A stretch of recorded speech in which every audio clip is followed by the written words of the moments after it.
जय एस्ट्रो पाठशाला में आपका स्वागत है। आज हम बात करेंगे सफलता के सूत्र की कि जो व्यक्ति यह सोचता है कि वह इस कार्य को कर लेगा तो वह उस कार्य को कर लेता है, वो सफलता को प्राप्त कर लेता है। और जो व्यक्ति यह सोचता है कि इस कार्य को मैं नहीं कर सकता तो उसी क्षण उसके कार्य में असफलता का प्रवेश हो जाता है, आशंका असफलता की जन्म ले लेती है। यह असफलता का भूत हमारी समस्त मानसिक शक्ति को क्षीण कर देता है। जो हमारी मानसिक शक्ति है उसको क्षीण कर देता है। इसके कारण वह व्यक्ति निर्बल हो जाता है, अक्षम हो जाता है, असमर्थ हो जाता है। उसके मन में ये बात घर कर जाती है कि मैं इस कार्य को नहीं कर पाऊंगा, क्योंकि उसने असफलता का बीज बो दिया है, उसकी आशंका पैदा कर ली है। जैसे कोई व्यक्ति यह सोचे कि मेरी ट्रेन छूट जाएगी, बार बार इसी के ऊपर विचार करेगा तो उसकी ट्रेन पक्का छूटेगी। छूटेगी भी कैसे? वो रेलवे स्टेशन पे पहुंच गया, उसकी आंखों के आगे से ट्रेन निकल जाएगी तो छूट गई उसकी ट्रेन, क्योंकि उसने आशंका अपने अंदर भर ली थी, असफलता को भर लिया था। या कोई व्यक्ति यह सोचे कि मैं ऑर्डर लेने तो जा रहा हूँ, मुझे ऑर्डर मिलेगा या नहीं मिलेगा, तो सोच लो उसको ऑर्डर पक्का नहीं मिलेगा, क्योंकि उसकी सोच नेगेटिव हो गई। उसमें बल जो था अक्षम हो गया, वो उसको करने में उसकी सोच दूसरी तरफ चली गई। धीरे धीरे उसका शारीरिक बल भी कमज़ोर होगा और मानसिक बल भी कमज़ोर होगा। वह सब कार्यों में असफलता का बीज बोता चला जाएगा। अब हमें करना क्या है? ऐसी स्थिति होती क्यों है? ऐसी स्थिति जब हो जाती है उस समय व्यक्ति अपना कोई भी समय ठीक से नहीं बिता सकता। जैसे मान लो उसको 3 दिन की छुट्टी आ गई, वो 3 दिन इसी परेशानी में बिता देगा कि मेरे साथ बुरा होने वाला है, मेरे साथ बुरा होने वाला है, मेरे को इस चीज़ का डर है, मेरे को उस चीज़ का डर है। वो हमेशा डर भय में जीता रहेगा और उसकी असफलता बढ़ती रहेगी। तो ऐसी स्थिति में हमें वास्तु में क्या देखना है? हेड ऑफ फैमिली जो है, घर का जो स्वामी है, उसकी स्थिति को हमें देखना है। इसको समझते हैं एक स्लाइड से। आपके सामने ये दक्षिण दिशा है।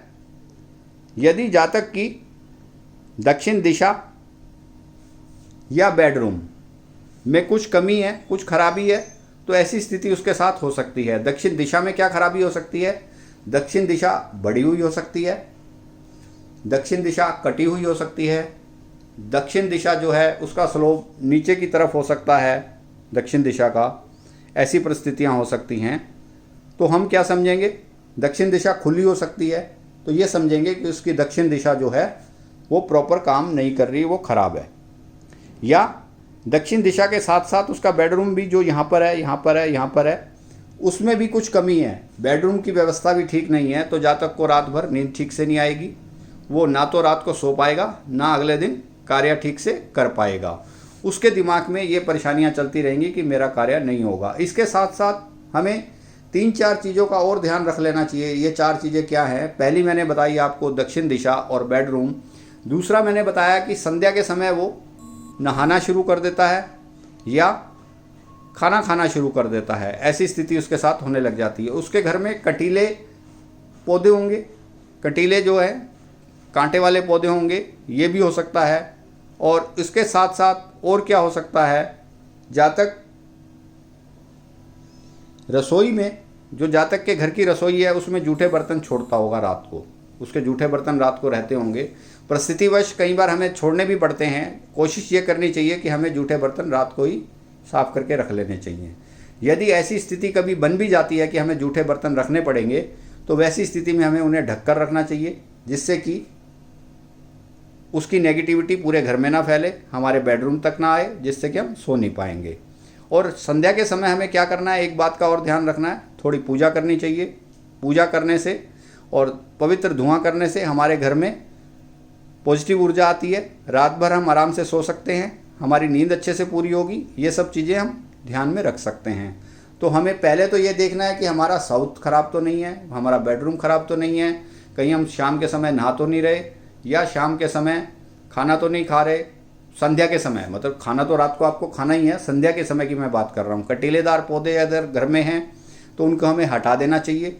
सिवाय गुलाब के फूल के बाकी कोई भी कांटेदार पौधा घर में नहीं होना चाहिए। और जहाँ तक हो सके रसोई घर में जूठे बर्तन ना छोड़ें। अगर होते हैं जूठे बर्तन तो उनको ढककर रखें। कभी परिस्थितिवश ऐसी स्थिति आ जाती है कि हमें रखने पड़ेंगे तो उन्हें ढककर रखें। और शाम के समय, संध्या के समय हमें भगवान की पूजा अर्चना करनी चाहिए। जिस भी इष्ट देव को आप मानते हो उसकी पूजा अर्चना करें और पवित्र धुएं से पूरे घर को सुगंधित करें। उससे क्या होगा कि हमारी जो शाम का समय है वह अच्छे से निकल जाएगा, रात्रि का समय अच्छे से निकल जाएगा। जो नेगेटिविटी होती है वो रात्रि को ज़्यादा काम करती है। इसके अंदर मेन सोचने की बात यह है, जो नेगेटिविटी है वो रात को ज़्यादा काम करती है। इसकी वजह से हमारे को परेशानियां होती है, हम सफल नहीं हो पाते, हम असफलता का बीज खुद ही बो लेते हैं और फिर जितनी मर्जी मेहनत कर लें उससे कोई लाभ होने वाला नहीं है। तो इन छोटी छोटी बातों का हमें ध्यान रखना चाहिए। कई बार छोटी छोटी बातें बहुत लंबा काम कर देती हैं। तो इस प्रकार हम वास्तु में एक छोटी सी बात को पकड़ कर भी सामने वाले का वास्तु ठीक कर सकते हैं। और ये एक रीजन हो सकता है, ज़रूरी नहीं कि यही पक्का रीजन होगा, इसके अलावा और चीज़ें भी हो सकती हैं। आप और दिशाओं से भी पकड़ सकते हो।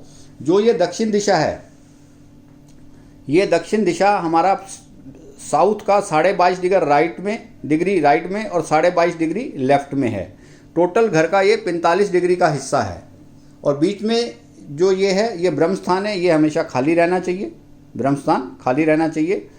इस कोने से लेके इस कोने तक 45 डिग्री है, इसका हमें विशेष ध्यान रखना है। तो इस प्रकार हम समझ सकते हैं कि सफलता के सूत्र को बहुत हम आसानी से पकड़ भी सकते हैं और उसके जंजाल में फंस भी सकते हैं। यदि यह वीडियो आपको अच्छा लगा हो तो इसे आप लाइक करें, शेयर करें और मेरे चैनल को भी सब्सक्राइब करें, जिससे कि मेरा आने वाला वीडियो सीधा आपको मिलता रहे।